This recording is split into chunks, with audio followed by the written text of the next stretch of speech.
బిస్మిల్లాహిర్రహమానిర్రహీం. మిత్రులారా, అస్సలాము అలైకుం. దైవశాంతి మనందరిపై కురియుగాక.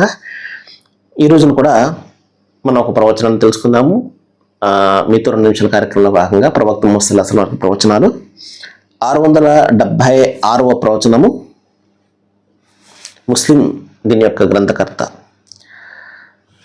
మనలో అందరం కూడా చాలామంది ఉద్యోగం చేస్తాము, వ్యాపారం చేస్తాము, లేకపోతే ఇంకోటి ఏదైనా, ఎక్కువగా ఉద్యోగస్తులు ఎక్కువ మంది ఉంటారు.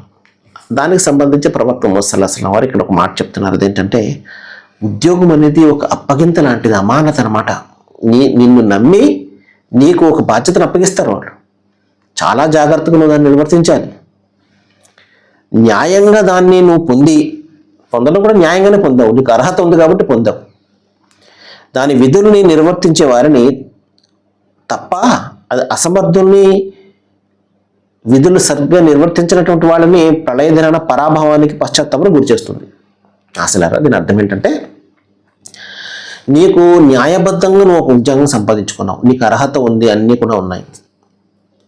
సరే, అర్హత ఉండి కూడా నువ్వు లంచం ఇవ్వాల్సి వస్తే అది దానికి సంబంధించినటువంటి లెక్క వాళ్ళు తీసుకుంటారు. ఎందుకంటే నీకు అర్హత ఉంది.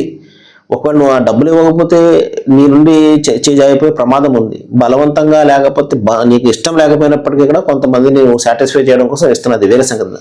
ఆ టాపిక్ మనం తర్వాత మాట్లాడుకున్నాం. ఏమండి, అది కాదు. ఇప్పుడు న్యాయంగా నువ్వు పొందావు ఒక ఉద్యోగాన్ని. అయితే అన్నీ అలాగా ఉంటాయని కాదు కదండి.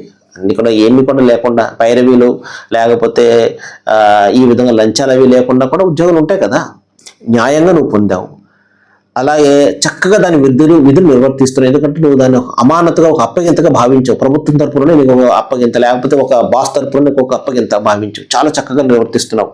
ఇటువంటి వారిని తప్ప అన్యాయంగా మరొకరికి రావాల్సింది నువ్వు తీసేసుకుని లంచం ఇచ్చేసి దాని విధులు నిర్వర్తించగా లంచాలకు నువ్వు అలవాటు. ఎందుకంటే ఇచ్చావు కదా నువ్వు లంచం, తీసుకుంటావు. ఇప్పుడు ఆ లంచం తీసుకుని, రాజకీయం కూడా అదే కదండి, ఎన్నో కోట్లు ఖర్చు పెడతారు.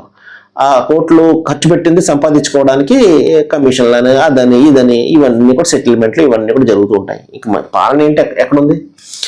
కాబట్టి దైవ ప్రవక్త చెప్పినటువంటి విషయం ఏమిటంటే, సక్రమంగా నిర్వర్తించావు, న్యాయంగా నువ్వు ఉద్యోగాన్ని పొందావు, అమానతగా భావించావు, అల్హమ్దులిల్లా, చాలా మంచిది. అలా కాకుండా నువ్వు చేసావంటే నీకు పరాభవ పాలు చేస్తుంది. ప్రళయ దినాన్న నీ ఏదైతే ఉద్యోగం ఉందో అదే నేను నరకానికి తీసుకునిపోతుంది అని చెప్పేసి ప్రవక్త వారు హెచ్చరిక చేశారు. కాబట్టి మహాశలారా, ఉద్యోగం సక్రమంగా నిర్వర్తించే ప్రయత్నం మనం చేయాలి. సర్వేజన సుఖభవంతు. Thank you very much.